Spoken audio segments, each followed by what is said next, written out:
صاحب کا جو میں نے 9 اپریل کی رات بھی بات کی تھی کہ عمران خان صاحب نے ایبسولوٹلی ناٹ کہا تھا اگر عمران خان پاکستان میں اڈوں کی اجازت دیتے آپ مجھے بتائیں کیا کابل سے آپ کے لیے پھول آتے؟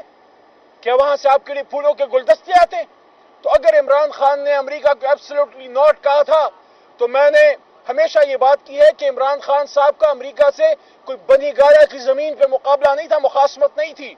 اور اگر عمران خان صاحب اس وقت کی جو بھی اسٹیبلشمنٹ تھی، جو ان کے نیچے آرمی چیف تھے، جو ان کے نیچے حساس ادارے تھے، سب سے صلاح مشورے کے بعد ایک اسٹریٹجک فیصلہ کیا اور روس کا دورہ کیا کہ ہمیں سستا تیل ملے، روس کے ساتھ تجارتی تعلقات بڑھیں. اور جس طرح ہمارے تجارتی تعلقات امریکہ سے ہیں، برطانیہ سے ہیں، برادر اسلامی ممالک سے ہیں، چائنا سے ہیں، تو وقت آ گیا تھا اور وقت اب بھی ہے کہ ہم روس سے بھی اپنا ایک دوستانہ تعلق بڑھائیں تاکہ وہاں سے آپ کو بزنس اپرچونٹیز کریٹ ہوں، سستا تیل ملے، آپ کو اسٹریٹجک ڈیولپمنٹ میں، ملٹری اکوپمنٹ میں سہولت ملے، آپ کو گندم ملے سستی.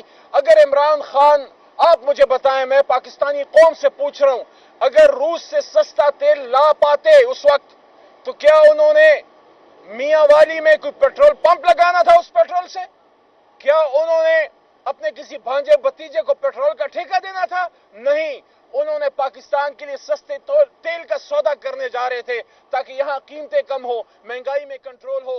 اور جب عمران خان امریکہ گیا اور وہاں پہ عمران خان صاحب کی آج توشہ خانہ 2 کیس میں پھر آج تاریخ پڑی ہے، کل القادر کیس ہے. اور یہ بھی ایک عجیب بات ہے کہ کیس کا نام القادر کیس ہے لیکن میڈیا میں آپ سنتے ہیں 190 ملین پاؤنڈ کیس، کیونکہ وہ شرم آتی ہے القادر کا نام لیتے ہوئے، کیونکہ جب یہ القادر کا نام لیں گے تو پھر قوم پوچھے گی کہ القادر کیس کیا ہے، تو پھر ان کو بتانا پڑے گا کہ یہ جناب وزیر اعظم عمران خان صاحب پہ کیس اس بات کا ہے کہ آپ نے اپنے ملک کے غریب عوام کے لیے، ان کے غریب بچوں کے لیے مفت تعلیم کا انتظام کیوں کیا. یہ میرے خیال میں حالیہ سیاسی تاریخ میں دنیا میں واحد ایک مثال ہے کہ ایک محبوب وزیر اعظم ایک ملک کے چیف ایگزیکٹو کو اس بات پہ سزا دینے کی کوشش کی جا رہی ہے کہ آپ نے اپنے ملک کے بچوں کو مفت تعلیم، اور وہ بھی کون سی تعلیم؟ دین کی تعلیم.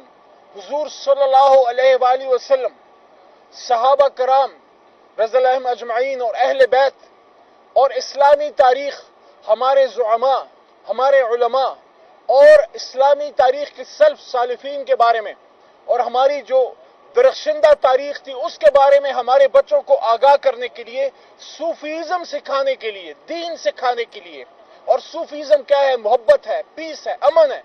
تو یہ آپ کیوں سکھا رہے ہیں اور پھر مفت کیوں سکھا رہے ہیں؟ تو کیس ہے عمران خان پہ القادر ٹرسٹ کیس کا.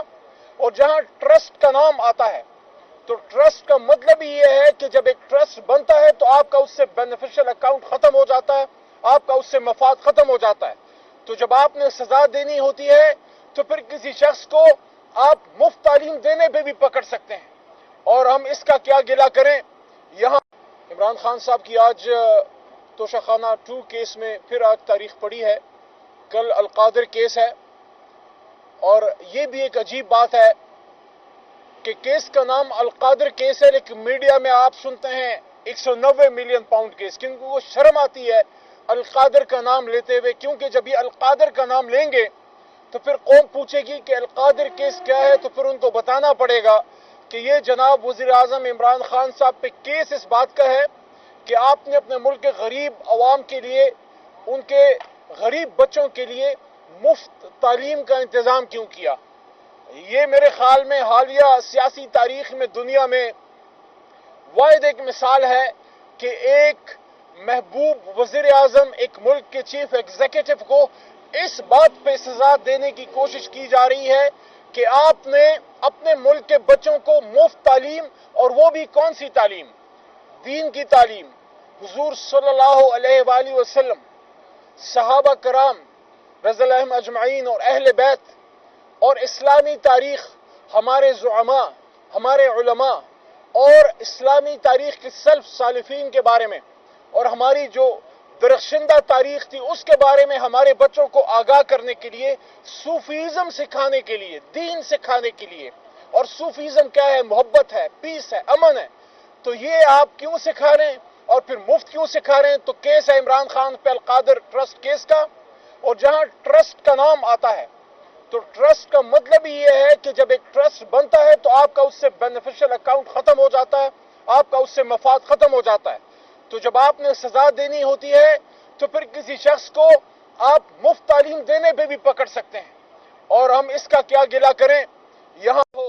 اور جب عمران خان امریکہ گیا اور وہاں پہ یونائٹڈ نیشنز میں کھڑے ہو کے حرمت رسول صلی اللہ علیہ وآلہ وسلم کا مقدمہ دنیا اقوام عالم کے سامنے رکھا اور ان کو بتایا کہ جب حضور صلی اللہ علیہ وآلہ وسلم کی شان میں گستاخی آپ کے ممالک میں ہوتی ہے تو ہمیں تکلیف کیوں ہوتی ہے. انہوں نے ان سے انگیج کیا، ان کو بتایا کہ حضور صلی اللہ علیہ وآلہ وسلم ہمارے امت کے دلوں میں رہتے ہیں، ہمیں اپنے جان مال، اپنے بچوں، اہل احباب سب سے پیارے ہیں. ان کو سمجھ آ گئی اور اسی لیے پھر 15 مارچ کو عالمی اینٹی اسلاموفوبیا ڈے اقوام متحدہ سے منظور کرا کے آئے اور دنیا سے انگیج کیا کہ اسلام امن کا مذہب ہے.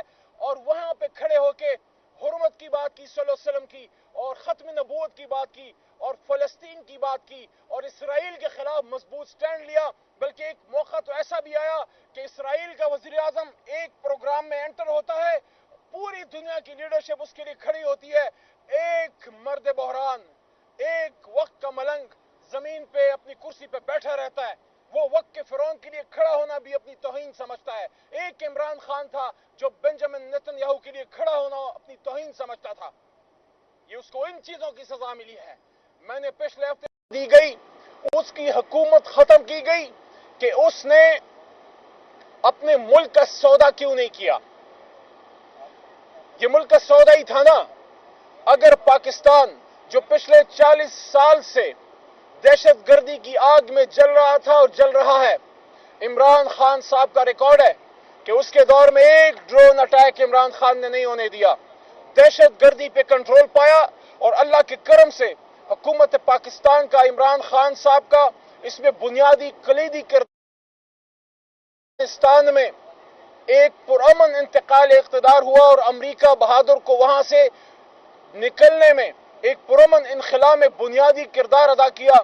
جب عمران خان صاحب کی حکومت میں افغان طالبان اور امریکہ کے بیچ میں پرامن مذاکرات کی راہ ہم نے ہموار کی اور امن آیا، اور امید ہو چلی تھی کہ اسلام آباد اور کابل میں اور پشاور اور کابل میں مدتوں کی مخاصمت ختم ہوگی، اور نہ صرف پاکستان اور افغانستان میں ایک دوستی اور محبت کا اب کی فضا پیدا ہوگی، بلکہ دروازہ گیٹ وے کھلے گا سینٹرل ایشیا تک اور کاروبار کے دروازے کھلیں گے. یہ گناہ تھا عمران خان صاحب کا، جو میں نے 9 اپریل کی رات بھی بات کی تھی